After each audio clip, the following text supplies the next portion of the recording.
Welcome to the Let's Talk About Talking podcast with your host, Adrienne Fuller, language and communications expert for kids of all ages.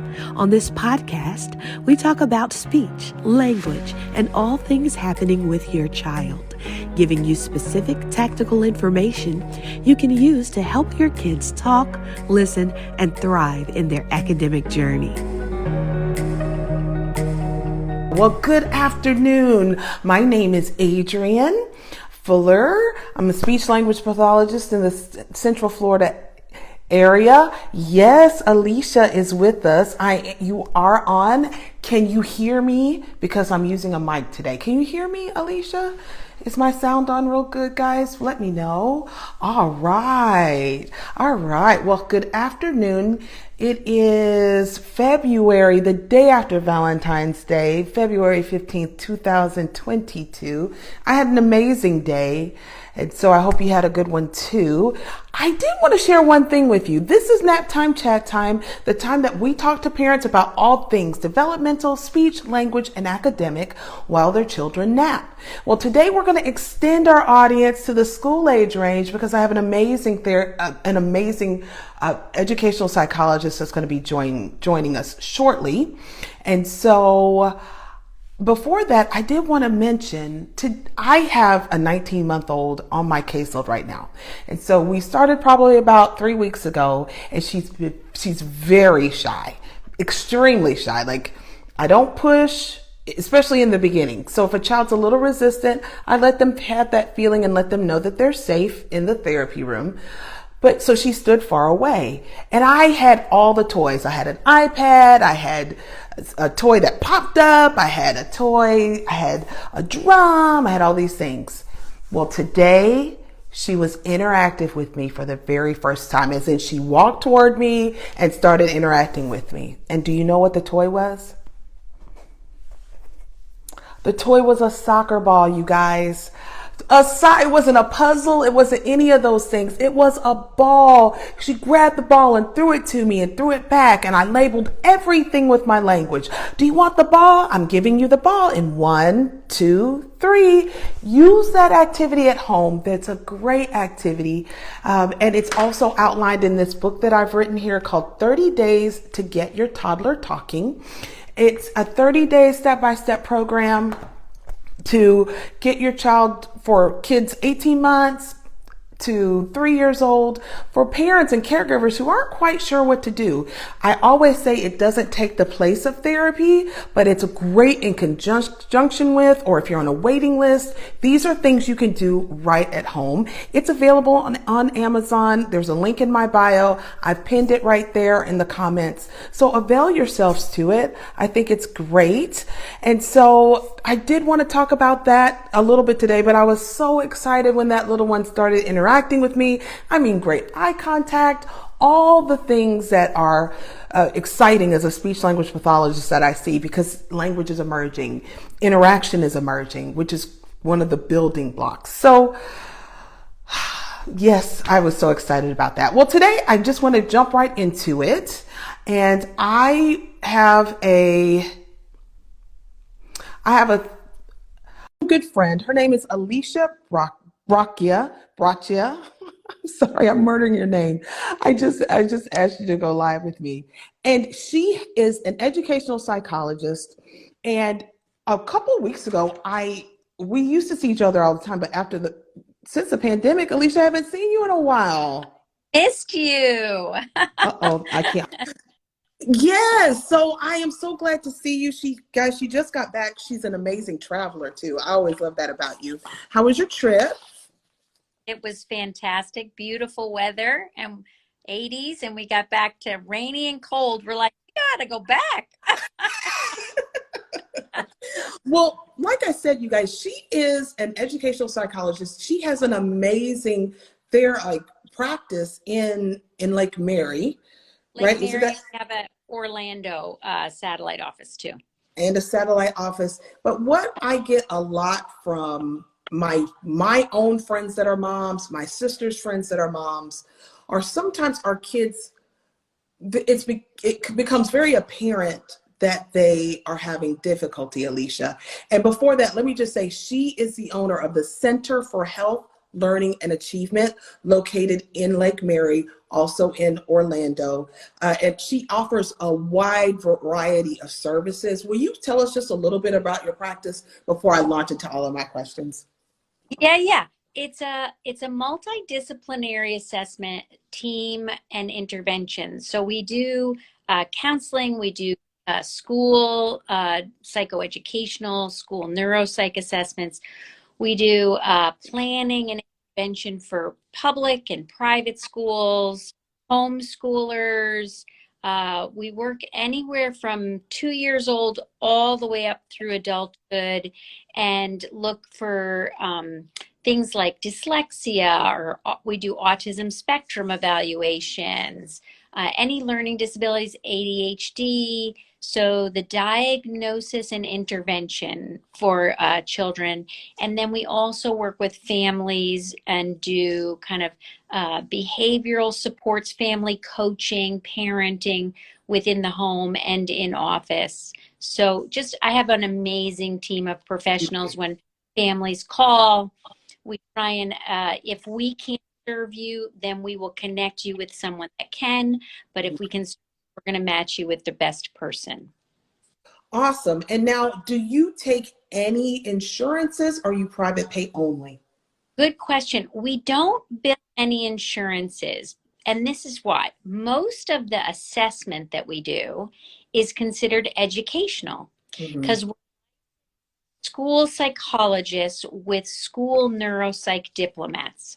So medical insurance really doesn't pay for things like reading disorder interventions or any kind of learning disabilities.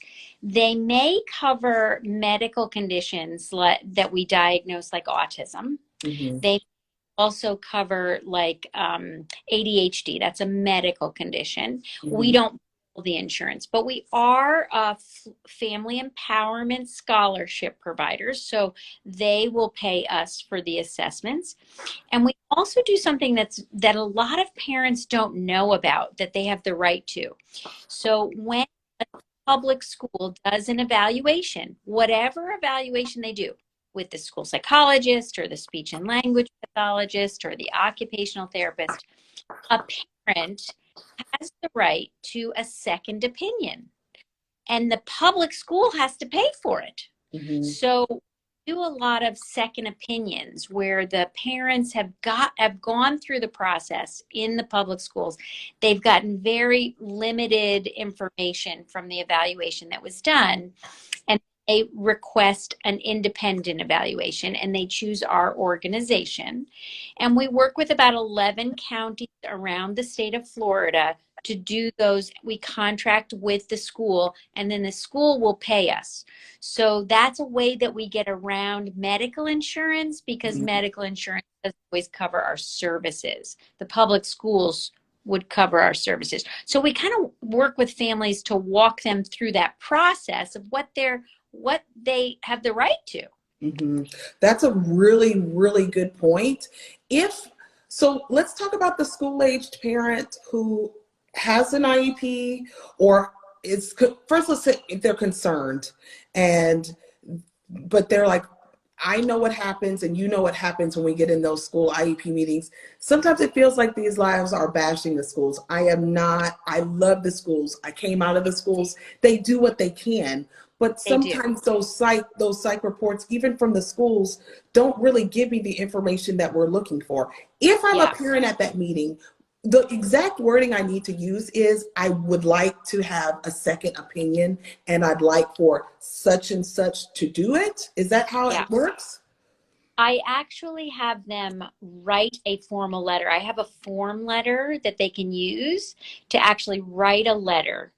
And then I always say, submit it to 2 people, because you want to submit it to like either the staffing coordinator or guidance counselor, and then submit it to the principal as well.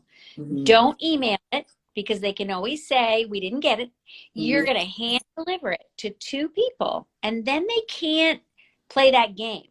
Once they receive the the letter. They have to submit that to the district office. We work with the coordinator, the head of the departments that coordinate independent evaluations. And then they either some districts will send a letter to the parent basically saying, yes, we're agreeing to this, or no, we're not. Like Orange County will send a letter.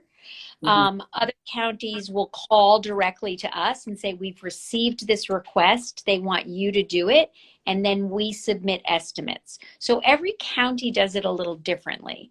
But I always recommend putting it in writing and date it and hand deliver it so it doesn't get lost in the shuffle.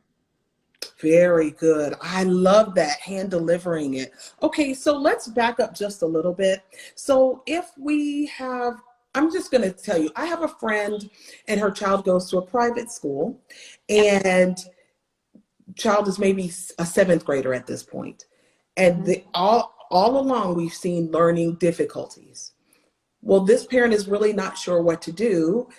What would you say that the steps, I referred them to you, by the way, but what would you say that the steps would be if there's a parent in the private setting that thinks that the child has difficulty? So parents do need to know that even though a student is in a private school, the public school has a non-public office.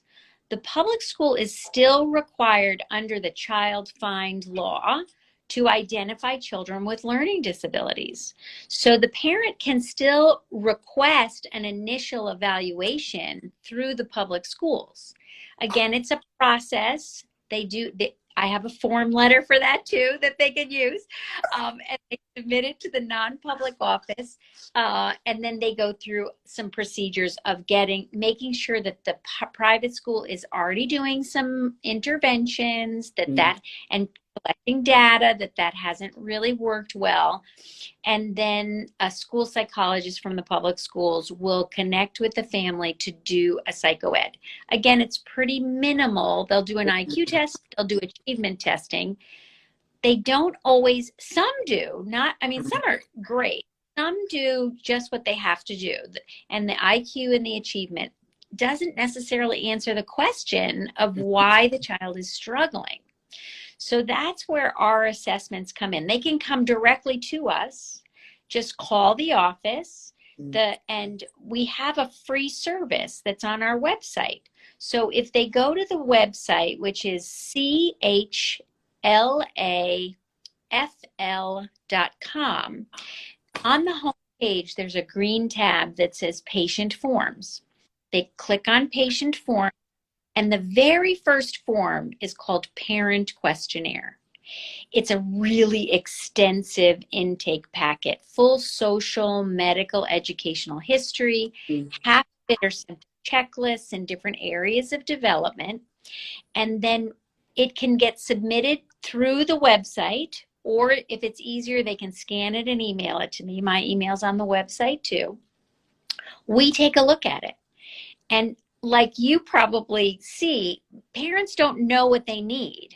That's our job to figure out, based on this information, what's the primary questions that we have to answer. And then we're able to figure out what kinds of assessments are needed and about how long it's going to take. Because we either do diagnostic testing where we're just looking at specific areas. So let's say the child's issue is reading. Well, we don't have to do a full psychoed. We just focus on reading and why they're struggling in reading, and more importantly, what to do about it, right? I mean, that's what you want. You want to know what's going on and then what to do about it.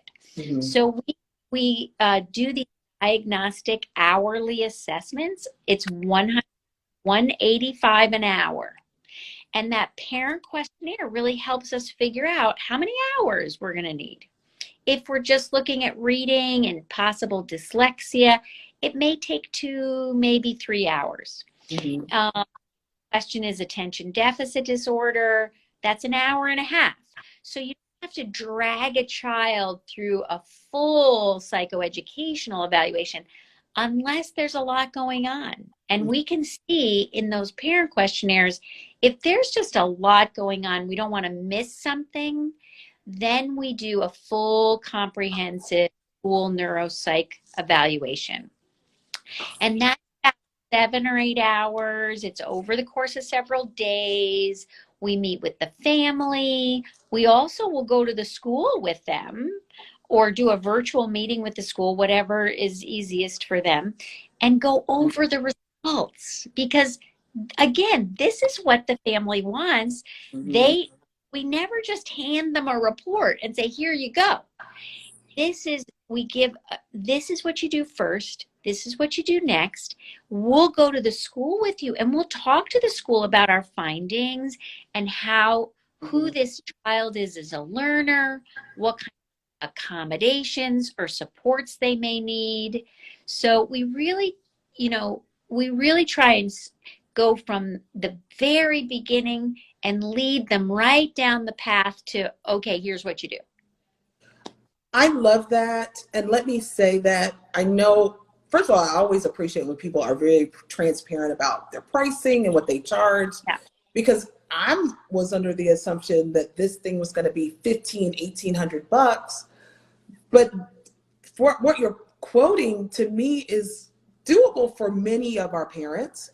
For many, yeah. And for those who are not, can they, I'm thinking, now I could be wrong, but like some of our parents get like, I don't know if they can use this like McKay, but maybe like Gardner, or even if you have Social Security funding, that would be great use of that money for that, because you're getting what is the problem and what we need to do to fix it. And when we go through the schools, yes, how the school can help, and how the school can fix it. And like you said, you don't hand over a report and say, well, this is what it is. You're walking with the parent on the journey, it sounds like. Is that right? Exactly. Yep, we really do. We try and be a resource to families. So, if we did do a full psychoeducational evaluation, that really extensive one, that's $1,695. So yes, it's that. But we don't always have to do that. Right. That's why we do this free parent questionnaire intake, so we can all get on the same page on what's the most relevant for this child and this family. I love that. We may start doing that at Speech Builders. Hey, what do we need to do? I love that. Yeah. I think we're one of the few practices in the area that don't just blanketly do full psychoeds. Yes. We really just try and target what the questions are and get them the answers that they're looking for. Very nice.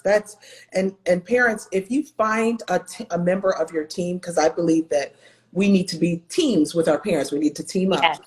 Alicia is a wonderful team member, because that is what she's not just looking to, hey, this kid needs a psycho ed eval. She's looking for what's the problem, and let's try to pinpoint and fix that. I love that. And also, if we review that parent questionnaire and we see this is not really us, we will refer to you. We'll refer to other organizations that would be most appropriate.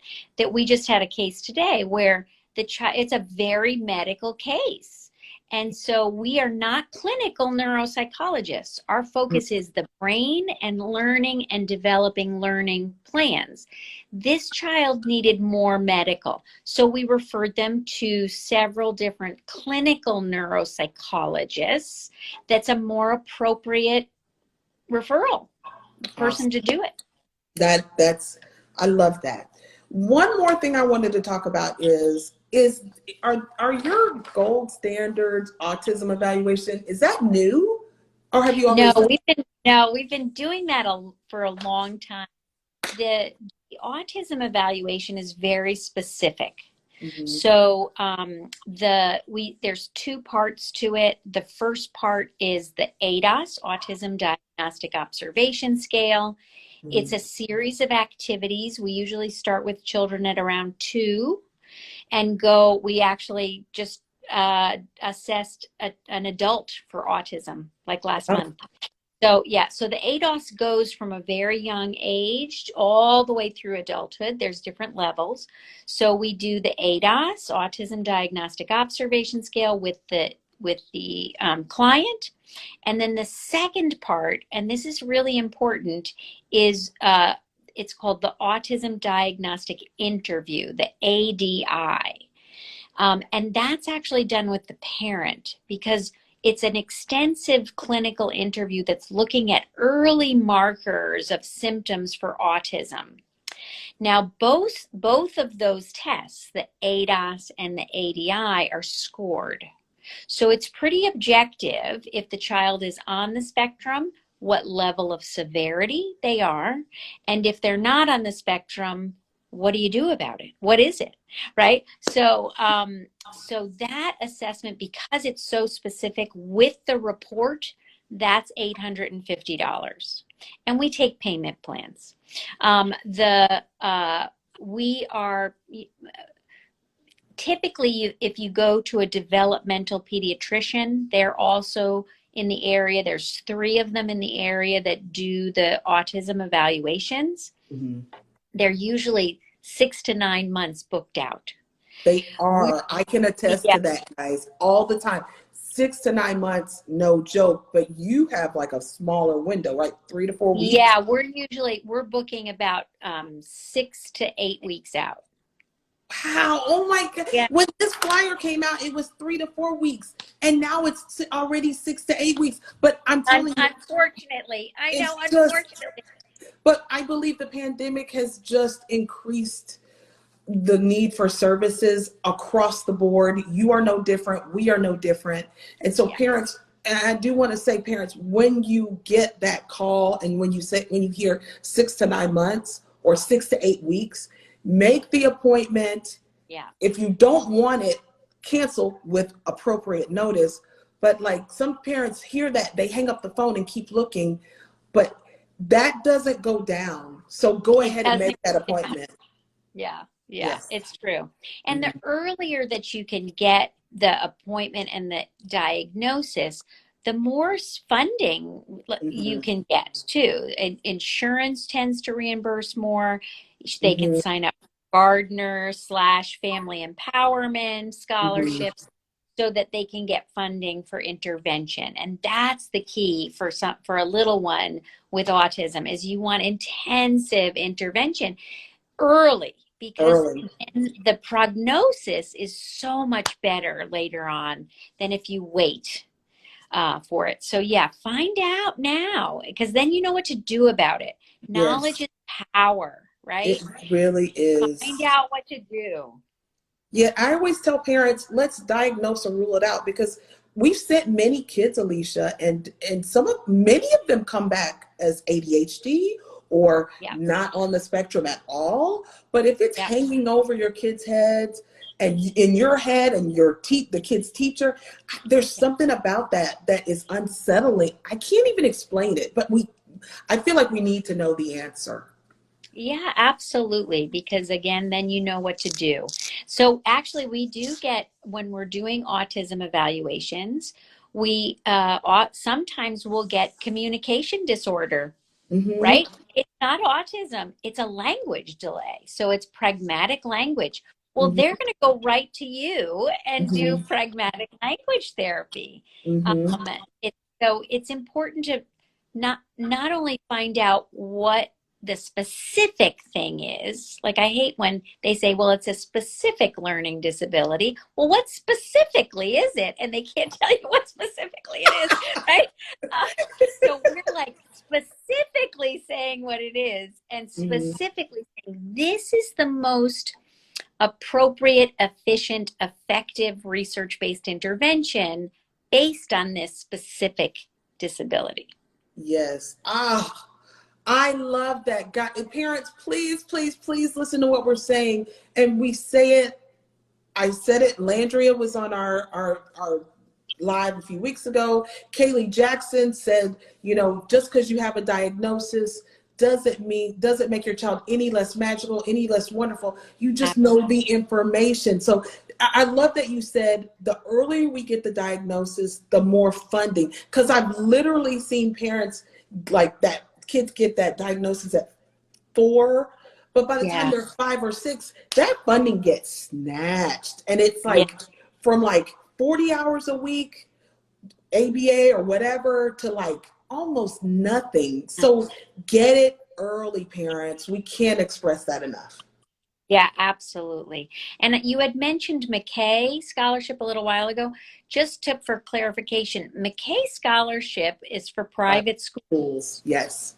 So they We don't touch that. can't pay for assessment themselves, but if the private school has extra funding from McKay, then the private school could pay for our service versus the Gardner Family Empowerment Scholarship.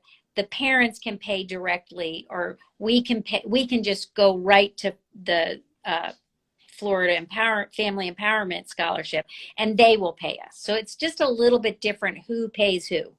Have you had a private school pay you that way? Once in a while, usually the private school absorbs all of the McKay and doesn't have anything left. Yes. But there are schools sometimes where they'll say, no, we really need to know what's going on so we can teach this child. And so they will fund it. We do have private schools who fund some assessment. Okay, wonderful. Alicia, I really appreciate it. Any last words? Anything, if you could tell a parent with kids struggling in school, or a parent who is concerned about their child being on the spectrum, what would you say if they're on the fence or they're not quite ready to hear it yet? They're like, no, they don't have it, or no, they'll outgrow this reading difficulty or this learning difficulty. I was just this way. What would you tell that parent? I would say that if mothers and fathers have this internal little thing, right? It's this sense that it's a question, like something's up, not quite sure what it is, but there's something there. So find out what it is. And then it puts everybody's mind at ease. They also need to know that whatever we're doing is completely confidential. Yes. So we're going to share this information with them. These are our findings. This is what, based on those findings, should be done.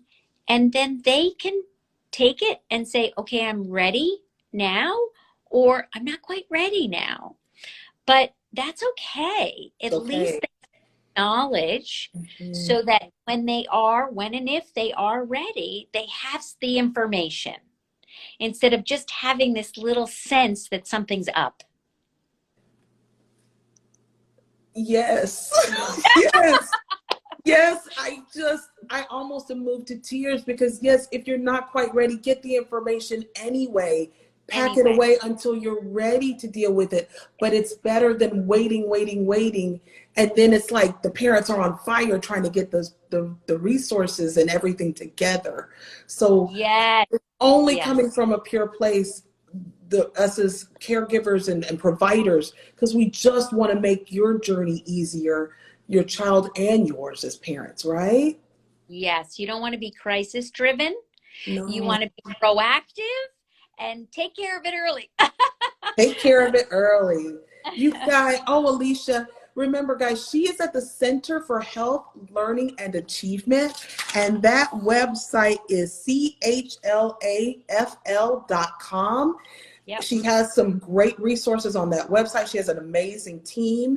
Please, please, please use her as a resource. You may find that the money that you spent for the peace of mind that you'll get and the knowledge is well worth that. And so thank you so much. The first step is free. They just fill out the parent questionnaire and they can choose. We give the recommendations. They can choose to do it with our organization or somebody else, but it's free. So the parent questionnaire is a really good place to start. I also answer almost all the calls. So if they just have questions, just call our number. Our number is 407-718-4430. You'll probably get me. And I spend a lot of time with families just to educate them and help answer as many questions as I can. Use the content, use her as a resource, everybody. I want to say thank you so much for this season of Nap Time Chat Time. Thank you, Alicia, for being on with us. We will be taking a break for the next few weeks, but we'll be back with more guests and more information. But thank you, Alicia. You guys take care. Bye. Bye, everybody.